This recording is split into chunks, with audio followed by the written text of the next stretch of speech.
Hello बच्चों। आज जो हम बात करने जा रहे हैं वो अगले साल जो ड्रॉप आउट्स हैं, मतलब इस बार जो ड्रॉप आउट्स हैं, ड्रॉपर हैं, या कह सकते हैं कि फिर से अगले बार अपना एक चांस या कह सकते हैं किस्मत आजमाना चाह रहे हैं, तो उनके लिए ये हमारा वीडियो है। अगले साल का प्रिपरेशन अभी से कैसे स्टार्ट करें। एग्ज़ाम तो हो गया, हमारा एग्ज़ाम जो होना था हो गया, उस पर ज़्यादा समय ना गवाकर हम लोग क्या करेंगे कि अगले साल का स्ट्रेटेजी अगर अभी से कर लें तो इस साल जो गलती किए हमने एग्ज़ाम में, जो जो गलतियां हमसे हुई, या कह सकते हैं कि जो भी हमारा रह गया, जो हम फुलफ़िल नहीं कर पाए एग्ज़ाम के पॉइंट ऑफ व्यू से, जिसके कारण हमारा जो परसेंटाइल है वो कम रह गया। क्या रह गया? कम रह गया। तो इसके लिए जो है ना, आप अभी से अगर प्रिपेयर करें तो हमें लगता है कि नेक्स्ट ईयर जो आप एग्ज़ाम देने वाले हैं जनवरी में, या फिर आप कह सकते हैं कि जो अप्रैल या मई में जो एग्ज़ाम होगा आपके मेंस का, उसमें हम बहुत अच्छा स्कोर कर सकते हैं। इवन 99 के नीचे तो कोई उपाय नहीं है। एटलीस्ट कम से कम अच्छा है, 90 भी चाहिए, तो 99 तो कम से कम एटलीस्ट कम से कम लाना होगा। तो इसके लिए अगर अभी से लग जाएँ तो ज़्यादा बेहतर होगा। तो इसी पे हम लोग आज बात करेंगे कि जैसे अगर हमारा सब्जेक्ट केमिस्ट्री है, अगर केमिस्ट्री के पॉइंट ऑफ व्यू से देखें तो देखिए केमिस्ट्री का 3 पोर्शन है। ध्यान से सुनिएगा, आपका हर चीज़ जो है ना डिस्क्रिप्शन में आपको एक पीडीएफ के रूप में दे दिया जाएगा, जो कि आप हमें जहाँ तक लगता है, ये हमारा एक्सपीरियंस है कि अगर उस स्ट्रेटेजी से आप चले तो आप आसानी से केमिस्ट्री में स्कोर कर सकते हैं। और इस बार एग्ज़ाम देने के बाद आपको ये पता चल ही गया होगा कि आप केमिस्ट्री में आसानी से स्कोर कर सकते हैं। अगर आप रिवाइज़ किए रहते तब ये मन में आपका ख्याल तो आया ही होगा, ठीक है। तो ये ख्याल सिर्फ ख्याल ना रह जाए, हकीकत में अगर इसे बदलना है तो अभी से आपको लगना होगा। ध्यान दीजिएगा, केमिस्ट्री का हमारा जो है ना वो 3 पोर्शन है। क्या है? फिजिकल, इनऑर्गेनिक और ऑर्गेनिक, ठीक है। इन तीनों पोर्शन को हमको बराबर बराबर वेटेज लेके चलना है, क्योंकि आपका एग्ज़ाम जो है ना बहुत सारे सेशन में होता है, ठीक है। मॉर्निंग शिफ्ट भी है, इवनिंग शिफ्ट भी है, और ये लगभग 4-5 दिन जो है ना आराम से चलता है। 1 वीक मान के चलिए कि ये चलता है। हर शिफ्ट में आप ये नहीं कर सकते हैं कि हमारा किसी शिफ्ट में फिजिकल और इनऑर्गेनिक कर लें तो हमारा कम चल जाएगा। किसी किसी शिफ्ट में इस बार देखा गया था कि ऑर्गेनिक ज़्यादा था, किसी में कभी इनऑर्गेनिक ज़्यादा था, कभी फिजिकल ज़्यादा। मतलब कहने का मतलब कि ऑलमोस्ट अगर हम लोग देखें तो तीनों पोर्शन पे अगर हम लोग थोड़ा थोड़ा अच्छे से मेहनत कर लें, थोड़ा थोड़ा ही अगर अच्छे से अगर हम उसको मेहनत कर लें तो हम आसानी से स्कोर कर सकते हैं, ठीक है। चलिए, सबसे पहले हम बात स्टार्ट करेंगे फिजिकल से, ठीक है।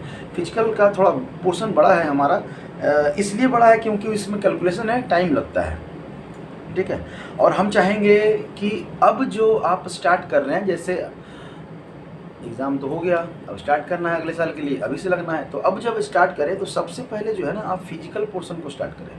हमारे पॉइंट ऑफ व्यू से फिजिकल, इसलिए कि फिजिकल जो है ना वो न्यूमेरिकल बेस्ड और वैसे चैप्टर्स जिसमें न्यूमेरिकल्स हैं।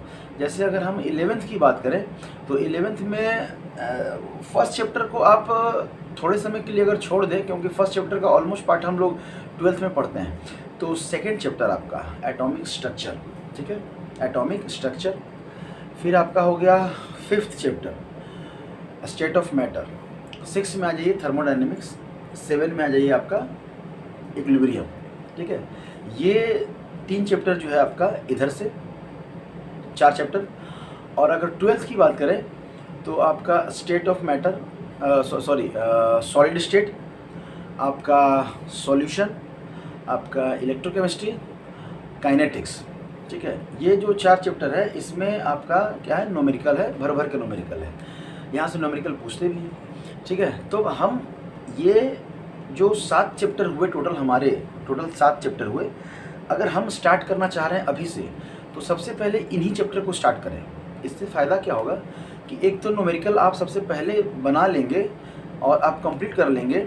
दूसरा, इसके बाद जो आप स्टार्ट करेंगे वो क्या करेंगे, थ्योरेटिकल चैप्टर। देखिए, थ्योरी वाले चैप्टर को भी छोड़ना नहीं है, क्योंकि आप हर सेशन में देखिएगा कि थ्योरी का ऑलमोस्ट देखिएगा कि मतलब डायरेक्ट थ्योरी से 10 क्वेश्चन के अप्रॉक्स जो है ना, 10 क्वेश्चन 25 क्वेश्चन आपको बनाना है, उसमें से 10 क्वेश्चन जो है ना आपका सिर्फ थ्योरी है।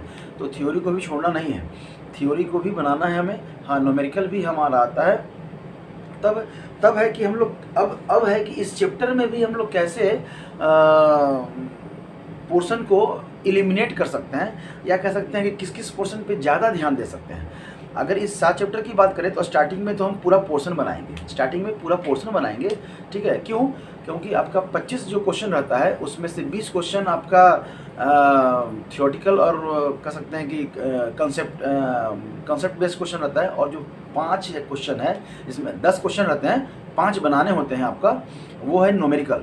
और न्यूमेरिकल के लिए ये आपका 7 चैप्टर जो है ना, जहाँ से आसानी से आपका न्यूमेरिकल पूछा जा सकता है।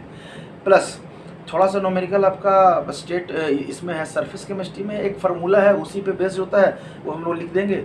और अगर बात करें पहले चैप्टर की मोल, तो मोल कंसेप्ट को आप एक चैप्टर मत मानिए, क्योंकि मोल कंसेप्ट पूरे फिजिकल में है। तो जितना फिजिकल का न्यूमेरिकल वाला पोर्शन है, अगर आप वो कंप्लीट करेंगे तो मोल कंसेप्ट अपने आप कंप्लीट होगा, ठीक है। अब आते हैं हम 11th पे, और बात करते हैं कि 11th का जो हम पोर्शन जो न्यूमेरिकल वाला चैप्टर तैयार कर रहे हैं, उससे किस किस पोर्शन पे हम ज़्यादा ध्यान देंगे। तो सबसे पहले बात करते हैं एटॉमिक स्ट्रक्चर का। एटॉमिक स्ट्रक्चर में आपका पोर्शन तो बहुत बड़ा है, चैप्टर भी बहुत बड़ा है। आपके ये फिजिक्स में भी मॉडर्न फिजिक्स का एक अच्छा खासा पार्ट है, ये मॉडर्न फिजिक्स में आपको ये काम आएगा। चलिए, तो यहाँ पे अगर पढ़ेंगे तो आपका कहने का मतलब एक चैप्टर आप यूज करेंगे, इसको रीड करेंगे तो आपका जो है ना 2 चैप्टर मतलब कह सकते हैं 2 पोर्शन, एक तो यहाँ पे कंप्लीट होगा ही, और आपका फिजिक्स का जो है ना ये क्या कह सकते हैं मॉडर्न फिजिक्स में वो काम आएगा। चलिए, तो एटॉमिक स्ट्रक्चर में किस किस पोर्शन पे ज़्यादा ध्यान दें, तो देखिए स्टार्टिंग से है। सबसे पहले बोर्स मॉडल में वो 3 जो फार्मूला है उनका, वो बोर्स मॉडल पे प्लस लिखने का जरूरत नहीं है, आप लिखिए मत। अगर सुन भी रहे हैं आराम से ध्यान से सुनिए, हम डिस्क्रिप्शन में वो PDF बना के डाल देंगे कि हम क्या क्या बोले हैं, तो आप वहाँ से वैसे भी आप देख सकते हैं, समझ सकते हैं। यहाँ लिखेंगे तो हमारी बात सुन नहीं पाएंगे, तो गौर ध्यान नहीं दे पाएंगे। तब है कि आपका बोर्स मॉडल के बाद आप अगर देखेंगे तो जो ये वाला पार्ट था जिसमें एनर्जी का फार्मूला और वेवलेंथ का जो रिलेशन था, तो एक तो प्लांक्स के साथ जो रिलेशन है वो, और दूसरा डी ब्रॉगली वेवलेंथ का जो रिलेशन है वो। तो जो मेन पोर्शन है, देखा गया है कि ओवरऑल अभी तक जो ट्रेंड आया है क्वेश्चन पूछने का, तो डी ब्रॉगली जो वेवलेंथ का है वहाँ से रिलेशन पूछा है। तो ये हो गया दूसरा पोर्शन आपका। तीसरा जो पोर्शन होता है आपका, इसमें तीसरा जो पोर्शन है वो है क्वांटम नंबर का। और क्वांटम नंबर जो है ना बहुत बड़ा पोर्शन है। क्या है? बहुत बड़ा पोर्शन है। क्वांटम नंबर से आपका वहाँ पे नोड्स पूछ सकता है, आपका मैग्नेटिक क्वांटम नंबर का वैल्यू पूछ सकता है, आपका ये स्पिन क्वांटम नंबर, या कह सकते हैं कि एजीमुथल क्वांटम नंबर का वैल्यू पूछ सकता है, या उसका फार्मूला पूछ सकता है। इस बार नीट में अभी हाल ही में नीट का एग्ज़ाम हुआ, जिसमें कि इस चैप्टर से 4 क्वेश्चन था, मिनिमम कितना 4 क्वेश्चन था, जिसमें कि डायरेक्ट फार्मूला पूछा गया था। चलिए, वो तो नीट की बात है, हम लोग मेंस की बात कर रहे हैं। तो यहाँ पे आपका फार्मूला बेस्ड तो क्वेश्चन रहेगा नहीं, अगर आ गया तो समझ लीजिए कि आपका लक है, इतना आसान तो देगा नहीं।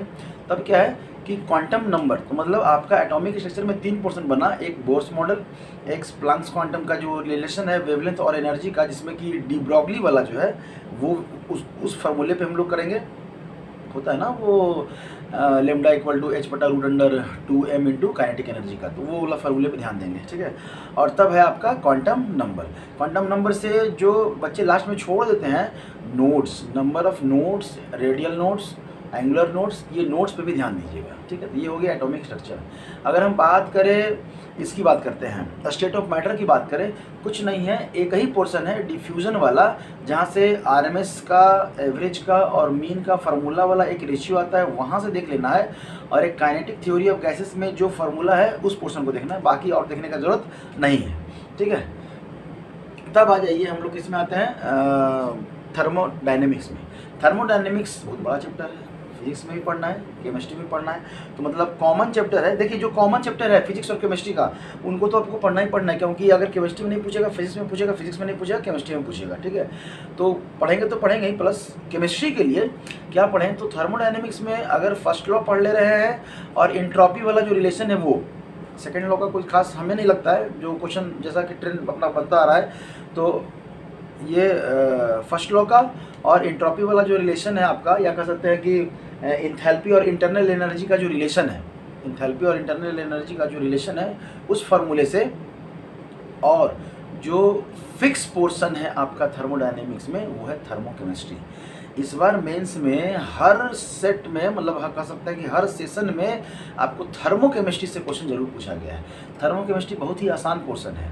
वहाँ पे आप वही हीट ऑफ फॉर्मेशन, आपका हीट ऑफ फ्यूजन, ये सब करके लेटेंट हीट ऑफ फ्यूजन, ये सब करके दिया रहेगा। आपको सिर्फ सम करना है और सब्सट्रैक्ट करना है। आपको एक जो रिएक्शन दिया रहेगा उसके लिए टोटल हीट निकालना होता है, फॉर्मेशन या कह सकते हैं कि डिसोसिएशन, जो भी हो। तो थर्मोडायनेमिक्स जब पढ़ेंगे तो ओवरऑल तो हम पढ़ेंगे, क्योंकि हमारा फिजिक्स और केमिस्ट्री दोनों में काम आएगा। लेकिन जब हम लास्ट के समय पे पहुंचेंगे तो केमिस्ट्री के पॉइंट ऑफ व्यू से हम थर्मोकेमिस्ट्री को ही सिर्फ पॉइंट आउट करेंगे, ठीक है, थर्मोकेमिस्ट्री। चलिए अब हम बात करते हैं सबसे बड़े चैप्टर की, 11th का सबसे बड़ा चैप्टर इक्विलिब्रियम की। इक्विलिब्रियम में पोर्शन है आपका दो, केमिकल इक्विलिब्रियम और आयोनिक इक्विलिब्रियम। केमिकल इक्विलिब्रियम का हम लोग आसानी से तैयारी कर सकते हैं। आयोनिक में सारा पोर्शन हम लोग अगर करेंगे तो बहुत कुछ छूट जाएगा हमारा एग्जामिनेशन में, ठीक है। तो ध्यान रखिएगा, सबसे पहले तो केमिकल, वही केपी और केसी का रिलेशन एक फार्मूला है, उसी फार्मूले से क्वेश्चन पूछा जाता है। तब आ जाइए आयोनिक में। आयोनिक में आप पोर्शन वाइज बांट दीजिए। सबसे लास्ट से चलिए, लास्ट से चलते हैं तो KSP वाला, ठीक है, पार्शियल मतलब सॉल्युबिलिटी प्रोडक्ट। सॉल्युबिलिटी प्रोडक्ट जो है वहाँ से क्वेश्चन आपका बनेगा, प्लस pH से जो रिलेटेड है वो क्वेश्चन बनेगा, प्लस तब इधर आ जाइए कि आपका एसिड और बेस का स्ट्रेंथ, कि कौन सा एसिड ज़्यादा स्ट्रेंथ होगा, मतलब डिसोसिएशन फैक्टर आप कह सकते हैं कि डिग्री ऑफ डिसोसिएशन का वहाँ पे जो दिया रहता है, वहाँ से आप ये वाला पोर्शन तैयार कर सकते हैं। तब लास्ट में आप सबसे, मतलब जब एग्जामिनेशन के नज़दीक पहुँचेंगे तब हम लोग देखेंगे वो आयोनिक, वो पार्शियल डिसोसिएशन कर सकते हैं ना, ऑर्गेनिक कंपाउंड का जो डिसोसिएशन हो रहा है उनमें क्या कर सकते हैं, इक्विलिब्रियम कांस्टेंट का वैल्यू कभी निकालने के लिए कहता है, कभी कंसंट्रेशन निकालने के लिए कहता है, कभी डिग्री ऑफ डिसोसिएशन निकालने के लिए कहता है। तो वो रिलेशन, ठीक है, K इक्वल टू आप जो भी हो अपने कहते हैं C∝², मतलब अगर वीक इलेक्ट्रोलाइट्स है तो C∝² करते हैं, बाद में एक इक्वेशन करके आता है, ठीक है। तो यहाँ पे मतलब केमिकल इक्विलिब्रियम का तो आसान पोर्शन है, आप आसानी से कर लेंगे। लास्ट में मतलब सबसे मैक्सिमम जो उस पर जाएगा वो KP और KC के रिलेशन वाला जो फार्मूला है उस पर क्वेश्चन आता है।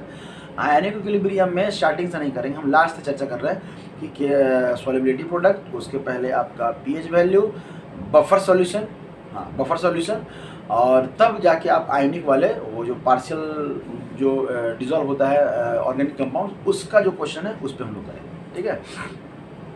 तब आ जाइए 12th पे।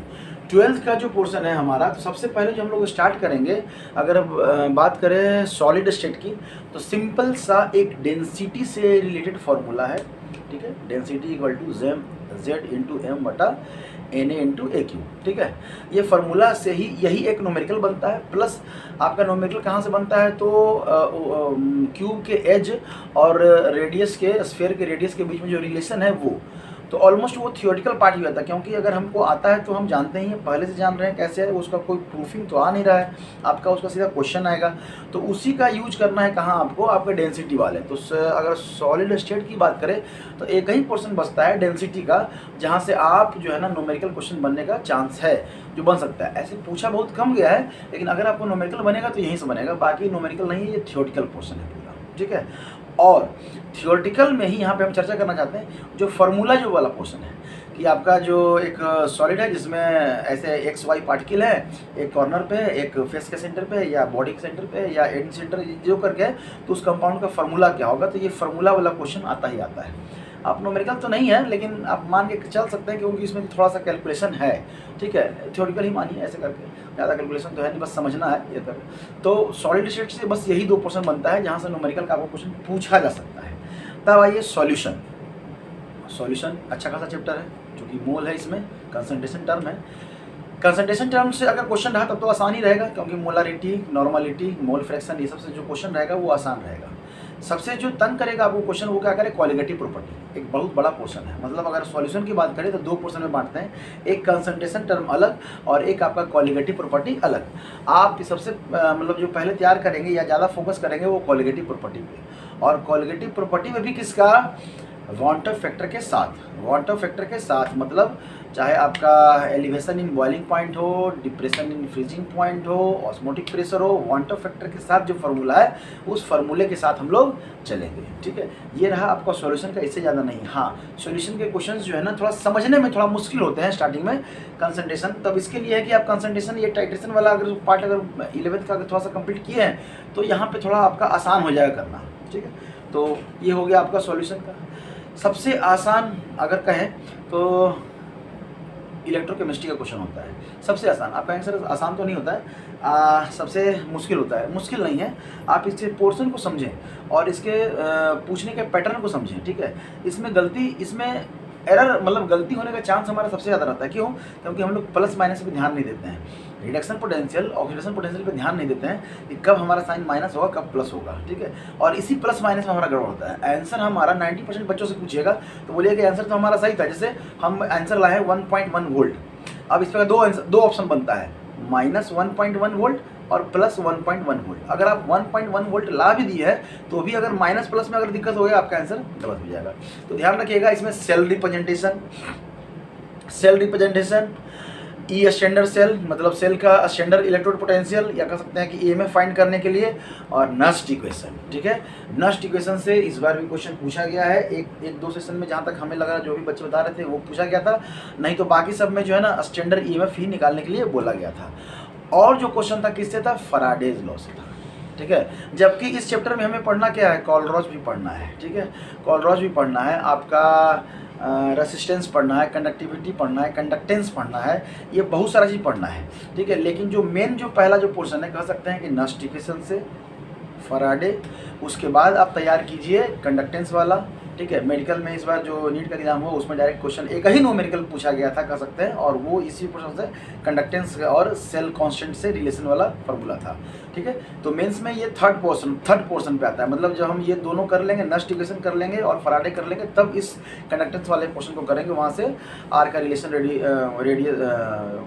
रेसिस्टेंस और जो भी कंडक्टिविटी और रेसिस्टिविटी में जो रिलेशन है वो वाला फार्मूला, और तब कॉलरॉज चलो सबसे लास्ट में देखेंगे, इससे ज़्यादा कुछ यहाँ पे पूछेगा नहीं। तब आ जाइए सबसे आसान चैप्टर जिसको कहते हैं कि नंबर दिलाएगा ही दिलाएगा, वो केमिकल काइनेटिक्स। केमिकल काइनेटिक्स आपके सिलेबस में है 0 ऑर्डर और फर्स्ट ऑर्डर रिएक्शन है। ठीक है, आपके सिलेबस में क्या है? 0 ऑर्डर और फर्स्ट ऑर्डर रिएक्शन है। 0 ऑर्डर रिएक्शन और फर्स्ट ऑर्डर रिएक्शन, इसका इंटीग्रेटेड इक्वेशन और आपका नॉर्मल जो है मतलब रेट लॉ इक्वेशन भी, और वो जो रेट इक्वेशन होता है टाइम के साथ, कंसंट्रेशन और टाइम के साथ वो वाला, और इंटीग्रेटेड रेट लॉ इक्वेशन होता है वो वाला। इसमें भी इंपॉर्टेंट क्या है? हाफ लाइफ वाला। क्या इंपॉर्टेंट है? Half life. तो हाफ लाइफ वाले क्वेश्चन पे अगर आप वर्क करें तो थोड़ा जो है ना हमें लग रहा है कि आसान हो जाएगा। थोड़ा आपका जो है वो मुश्किल जो है ना बहुत आसान हो जाएगा, और आपका एकदम पैटर्न रहेगा कि हाँ यहाँ से क्वेश्चन आ रहा है और आएगा ही आएगा। यहाँ से थ्योरेटिकल भी बनता है, थ्योरेटिकल पे भी हम चर्चा नहीं कर रहे, हम न्यूमेरिकल की बात कर रहे हैं। तो न्यूमेरिकल आपको पूछेगा फर्स्ट ऑर्डर रिएक्शन से। ठीक है, और आपका वही इंटीग्रेटेड वाले क्वेश्चन से, ज़्यादा और इसमें कुछ बनता नहीं है। ठीक है, ये तो रहा न्यूमेरिकल जो आ रहा है उसका बात। ठीक है, इसके बाद जो थ्योरेटिकल पोर्शन है, तब ये 7 चैप्टर के बाद और कौन कौन सा चैप्टर हम लोग ले सकते हैं फिजिकल में, तो इसके बाद आप कहिए तो फिजिकल में लेने के लिए और कुछ है नहीं। इसके बाद अगर आप कहेंगे तो सरफेस केमिस्ट्री को आप ले सकते हैं, थ्योरेटिकल पोर्शन है, एक क्वेश्चन देखा गया है कि पूछा ही जाता है वहाँ पे, तो ये क्वेश्चन हो गया। प्लस आपका 3 चैप्टर अलग से याद रखिएगा, इसको हम अलग छांट के रखते हैं ये 3 चैप्टर को, chemistry in everyday life, polymer और बायोमोलिक्यूल्स। हर सेशन में एक एक क्वेश्चन आपका पूछा गया है इन तीनों चैप्टर से, हर सेशन में पूछा गया है। मतलब इन 3 चैप्टर को पढ़े 3 क्वेश्चन तो फिक्स है। अभी जो हम लोग 7 चैप्टर की चर्चा किए, इस 7 में से 10 क्वेश्चन तो आएगा ही आएगा। मतलब 10 न्यूमेरिकल, जैसे न्यूमेरिकल का जो क्वेश्चन होता है इन्हीं 7 चैप्टर से आने वाला है, समझ रहे हैं। अगर ये 7 चैप्टर आप कर लिए तो एटलीस्ट अगर 10 नहीं क्वेश्चन लड़ेगा तो 7 क्वेश्चन तो आपका आएगा सामने से कि हाँ ये हम 7 चैप्टर पढ़े, ये 7 क्वेश्चन हम बना सकते हैं। जबकि आपको बनाना कितना है? 5 ही बनाना है। आपको बनाना कितना है? बस 5 ही क्वेश्चन बनाना है। तो ये ध्यान रखिएगा कि न्यूमेरिकल वाला पोर्शन बहुत आसान है। अगर आप अभी से वर्क करें तो आपका ये 5 क्वेश्चन जो है ना वो सिक्योर हो गया कि 5 क्वेश्चन तो कहीं नहीं जाने वाला है। ठीक है, तब है इनऑर्गेनिक की बात करते हैं। ये तो रही फिजिकल की बात, तब हमारा इनऑर्गेनिक का बात करते हैं। ठीक है, इनऑर्गेनिक में आपका जो सबसे इंपॉर्टेंट है, अगर देखिए इंपॉर्टेंट की हम बात करते हैं, कंसेप्ट तो हम जानते हैं कि अगर थर्ड चैप्टर 11th का थर्ड चैप्टर पीरियोडिसिटी नहीं पढ़ेंगे तो कंसेप्ट हमारा आएगा नहीं। लेकिन हम अगर इंपॉर्टेंस की बात करें तो आपका रिडॉक्स रिएक्शन, ठीक है, आपका केमिकल बॉन्डिंग और आपका डी ब्लॉक एलिमेंट्स और आपका कॉम्प्लेक्स कंपाउंड या कोऑर्डिनेशन कंपाउंड शुरू करते हैं, कॉम्प्लेक्स कंपाउंड, ठीक है। ये 3-4 चैप्टर जो है कौन कौन, redox reaction, chemical bonding, D block elements और आपका कोऑर्डिनेशन कंपाउंड, ये जो 4 चैप्टर है समझिए कि एकदम फिक्स है कि 4 क्वेश्चन आपको पूछेगा ही पूछेगा, मिनिमम 4 क्वेश्चन आपका पूछेगा ही पूछेगा। अब डी ब्लॉक एलिमेंट्स की अगर हम लोग बात करें, डी ब्लॉक से हम स्टार्ट करेंगे। डी ब्लॉक एलिमेंट्स की बात करें तो सबसे पहले क्या पूछेगा, 3-4 पोर्शन है। या तो आपको पूछेगा मैग्नेटिक मोमेंट, इस बार बहुत सारे सेशन में पूछा गया है मैग्नेटिक मोमेंट, या आपको पूछेगा पैरामैग्नेटिक है कि नहीं, डायमैग्नेटिक है कि नहीं, मतलब अनपेयर्ड इलेक्ट्रॉन देखना है। तब पूछेगा कि कलर शो कर रहा है कि नहीं। और ये जितना भी चीज़ है डी ब्लॉक का, आप देखिएगा साइज का डिफरेंस पूछ ले या फिर और क्या पूछेगा, लेंथेनाइड और एक्टिनॉइड कॉन्ट्रैक्शन पूछ ले। ये जितना भी चीज़ आपको अभी हम बोले डी ब्लॉक में, ये सब डिपेंड करता है किसके, उनके अनपेयर्ड इलेक्ट्रॉन पे। तो आप अगर इलेक्ट्रॉनिक कन्फिग्रेशन लिखना जान रहे हैं तो डी ब्लॉक को समझने में आपको आसानी होगा। आप अनपेयर्ड इलेक्ट्रॉन के बारे में जान रहे हैं तो आपका मैग्नेटिक मोमेंट आसानी से निकल जाएगा। आप समझ पाएंगे कि पैरामैग्नेटिक कब होगा, डायमैग्नेटिक कब होगा। आप समझ पाएंगे कि कलरिंग कब शो करेगा और कलरलेस कब होगा। आप समझ पाएंगे कि कौन ज़्यादा रिड्यूसिंग एजेंट होगा, कौन ज़्यादा ऑक्सीडाइजिंग एजेंट होगा। तो ये रहा डी ब्लॉक एलिमेंट्स का। अगर हम बात करें कॉम्प्लेक्स या कोऑर्डिनेशन कंपाउंड की बात करें तो कोऑर्डिनेशन कंपाउंड में सबसे पहला उसका ऑक्सीडेशन नंबर, उसके बाद आपका आप कह ले तो आप ये कह सकते हैं नॉमेनक्लेचर, तब है आपका हाइब्रिडाइजेशन, तब क्या है आपका हाइब्रिडाइजेशन पूछता है। और क्रिस्टल फील्ड थ्योरी से स्प्लिटिंग एनर्जी ऑक्टाहेड्रल और टेट्राहेड्रल का, तो यहाँ से थ्योरेटिकल क्वेश्चन पूछता है। मतलब ये 4 पोर्शन है तो मिनिमम एक तो पूछता है क्वेश्चन। फिक्स है कि इस 4 में से हो सकता है कि 2 क्वेश्चन भी पूछ दे, लेकिन नहीं तो कम से कम 1 क्वेश्चन तो पूछेगा ही पूछेगा। मतलब इनऑर्गेनिक के ये कर ले 4 तो एकदम फिक्स है कि 4 क्वेश्चन तो बनेगा ही बनेगा। तब बोनस में हम क्या कर सकते हैं, आप पी ब्लॉक पढ़ लीजिए, आप एस ब्लॉक पढ़ लीजिए। बोनस में क्वेश्चन का मतलब देखें कम ही है, वहाँ पे रेंज कम है, डी ब्लॉक से ज़्यादा रहता है। लेकिन फिर भी अगर हम एस और पी पढ़ लेंगे, स्टार्टिंग में पढ़ेंगे सब, लेकिन लास्ट के समय पे हम एस और पी पे अगर नहीं भी ध्यान दिए तो कोई दिक्कत नहीं है। लेकिन आप अगर पढ़ लेंगे और यहाँ से अगर क्वेश्चन आ गया तो आपके लिए बोनस रहेगा। ठीक है, क्या रहेगा, बोनस रहेगा। तब बात करते हैं कि ऑर्गेनिक का कैसे हम लोग प्रिपरेशन स्टार्ट करें। ऑर्गेनिक बहुत बड़ा पोर्शन है और कह सकते हैं कि रिएक्शन का समुद्र है।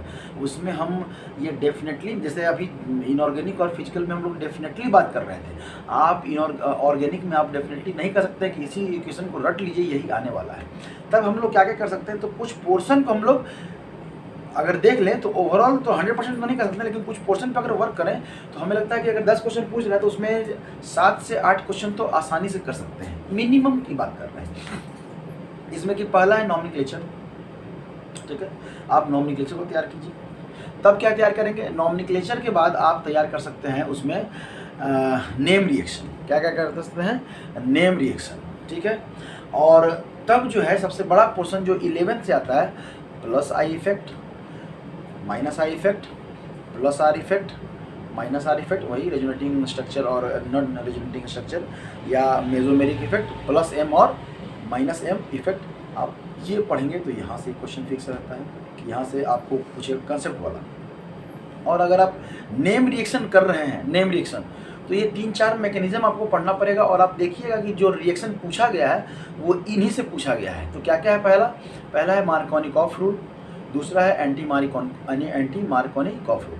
देखिए मार्कोनिकॉफ रूल इन जनरल तरीके से होता है, तो हम किसको याद करेंगे, हम एंटी मार्कोनिकॉफ रूल, जैसे पेरोक्साइड है तब एंटी मार्कोनिकॉफ रूल लगेगा, और 1-2 और हैं जिसमें एंटी मार्कोनिकॉफ रूल से लगेगा, तो हम उसको पढ़ लेंगे। तो बाकी जो क्वेश्चन बच गया हम सबसे पहले देखेंगे कि पेरोक्साइड है कि नहीं। पेरोक्साइड है तो एंटी मार्कोनिकॉफ रूल लगेगा, नहीं तो जनरल मार्कोनिकॉफ रूल से तो जो एडिशन हो रहा है वो होगा ही होगा।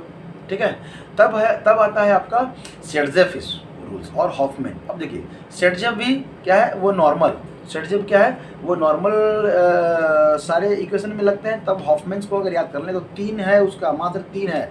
एक बल्कि ग्रुप आपका रिएक्टेंट रहता है, एक आपका फ्लोरीन का रहता है, एक आपका टर्शियरी कार्बन का रहता है। तो ये 3 पोर्शन है। अगर इन तीनों को याद कर लें हम, तो आप बाकी जितने भी रिएक्शन जो बनेंगे वो किससे बनेंगे, सेटजेब रूल से बनेंगे। ठीक है, तब आता है आपका SN1 SN2 reaction. Direct question पूछा गया है इस बार भी, which of the following compound undergo SN1 reaction, which of the following compound undergo SN2 reaction, which of the following compound does not go under SN2 reaction या SN1 reaction. मतलब SN1 SN2 और E1 E2, मतलब ये mechanism का portion अगर आप कर लें तो हमें लगता है कि आप बहुत बड़ा पोर्शन जो है ना आप एक फुलफिल कर सकते हैं। मतलब एटलीस्ट अगर 10 क्वेश्चन पूछा है तो इसमें से 5 तो मिनिमम बनेगा।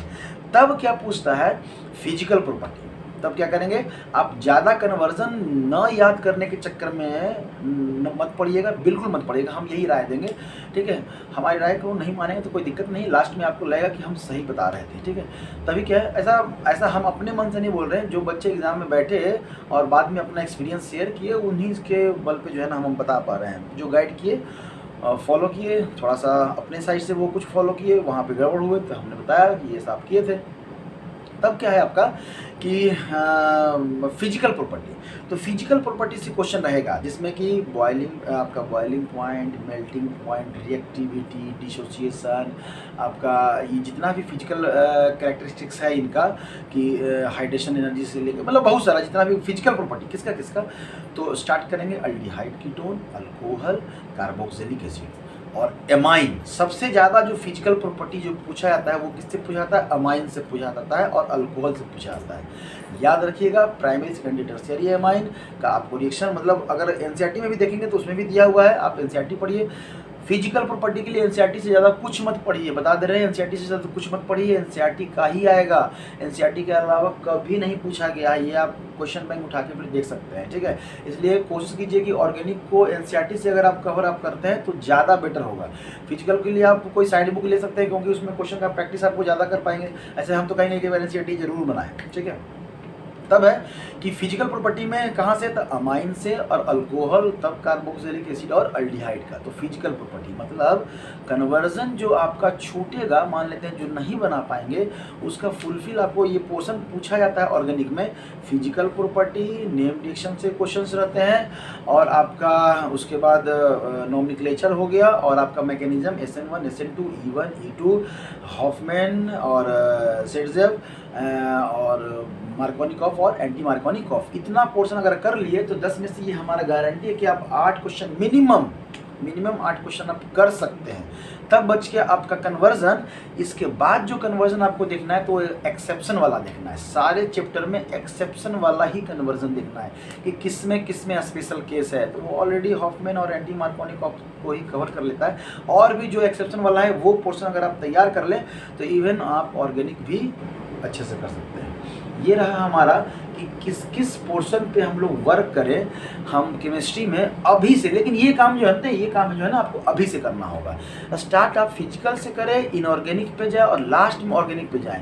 क्योंकि ऑर्गेनिक लास्ट में इन द सेंस कि आप दिसंबर में नहीं शुरू करने की बात कर रहे हैं हम एक शेड्यूल बनाइए कि 2 महीने में जो है ना हमारा इधर हम अगर फिजिकल और इनऑर्गेनिक कंप्लीट कर लें 2 महीने में, तब हमारा ऑर्गेनिक को लेके हम बैठ सकते हैं। और जब हम ऑर्गेनिक पढ़ेंगे उस समय हम फिजिकल और इनऑर्गेनिक का क्या करेंगे, रिवीजन भी करेंगे। समझ में आया? तो इस तरह से अगर आप करें तो अगले नेक्स्ट ईयर जो आप एग्ज़ाम में बैठेंगे, ये हमारा गारंटी है कि केमिस्ट्री में एटलीस्ट कम से कम मिनिमम 99 तो कहीं नहीं जाने वाला है आपका। आप देखिएगा कि ज़्यादा, देखिए ओवरऑल अगर 99% देखिए, मतलब ओवरऑल 200 नंबर से अगर आपका ज़्यादा आ गया, 300 में कितना, 200 नंबर से ज़्यादा अगर आ गया, आप 99 क्रॉस कर चुके हैं। मतलब 300 में 300 नहीं बनाना है आपको, कितना बनाना है, 200 मार्क्स के ऊपर आए, या कह सकते हैं 175 के ऊपर आए तो आप 90% 95 के ऊपर चले गए। लेकिन चलिए हम 200 मानते हैं। 200 नंबर मतलब पता है कितना क्वेश्चन, एक क्वेश्चन आपका 4 मार्क्स का, मतलब आपको टोटल 50 क्वेश्चन बनाने हैं। अब मतलब 50 क्वेश्चन हो गया तो मतलब किसी 2 पेपर में 15-15 क्वेश्चन बनाए और एक पेपर में 20 क्वेश्चन बनाए, आपका समझिए 200 पार 99% आ गया। ठीक है, आप किसी एक सब्जेक्ट को आप अच्छे से मजबूत कर लीजिए, बाकी 2 सब्जेक्ट में अगर 15-15 क्वेश्चन भी आप बना पा रहे हैं, सही गलत वाला नहीं, सही आप ऑलरेडी 99 के अंदर आ चुके हैं, ठीक है। लेकिन हम लोग क्या है ना, बच्चे लोग सारे को करने के प्रैक्टिस में रहते हैं, नहीं हम सारा कर लेंगे, कभी 100% सिलेबस कंप्लीट नहीं होगा, ना आप कर पाएंगे। इसलिए उसके चक्कर में ना पढ़ें, आप पढ़ें कि जिस चीज़ को हम पढ़ें, जिस टॉपिक को पढ़ें उस पर प्रोडक्टिव जाएँ, जो क्वेश्चन पूछे वो हम बना पाएँ। और जैसे जैसे समय नज़दीक आता चला जाएगा, आपका क्वेश्चन बैंक आप इसलिए नहीं कि आप उस क्वेश्चन बैंक के क्वेश्चन को बनाइए, इसलिए कि क्वेश्चन बैंक में क्या ट्रेंड, मतलब हमारा जो एग्ज़ाम है उसका क्या ट्रेंड है, किस पोर्शन से ज़्यादा क्वेश्चन पूछता है। ये जितना भी हम बोल पाए हैं, ये क्वेश्चन बैंक का एनालिसिस से ही बोल पाए हैं कि आपको कब किस चैप्टर में कितना करना है, ठीक है। तो ऐसे अगर करेंगे तो आपके लिए अगले साल बहुत आसान हो जाएगा। आप कहेंगे कि वाकई में इस तरह से गए, हमारा केमिस्ट्री में जो है ना अच्छा हो पाया, ठीक है। बाकी इसके बाद अगर कुछ पोर्शन पे आपको दिक्कत आ रहा है, आप कमेंट सेक्शन में लिखिए, हम इसका आंसर ज़रूर करेंगे। कि अगर किसी पर्टिकुलर इवेंट आपको चैप्टर में दिक्कत आ रहा है कि इस चैप्टर को हम कैसे पढ़ें, आप कमेंट सेक्शन में लिखें, उस चैप्टर के बारे में भी हम आपको बताएंगे कि उस चैप्टर को कैसे तैयार करें और किन किन क्वेश्चंस पे जाएँ, ठीक है। या वो जो चैप्टर है वो आपके एग्जामिनेशन पॉइंट ऑफ व्यू से कितना इंपॉर्टेंट है, ये सारा चीज़ आपको हम बताएंगे, ठीक है। तो इस तरह से आप अभी से लग जाइए, अगले साल के लिए ऑल द बेस्ट। और कोशिश कीजिए कि जो भी नेगेटिव पिछले इस साल का जो आपका छूट गया उसको छोड़ दें पीछे, और एक नए एनर्जी के साथ आप स्टार्ट करें अगले साल के लिए, ताकि आप अच्छे कॉलेज में या अपने क्या कर सकते हैं डिज़ायरेबल, जो भी आपका डिज़ायर है उस कॉलेज में आप पहुँच सकें, ठीक है। All the best.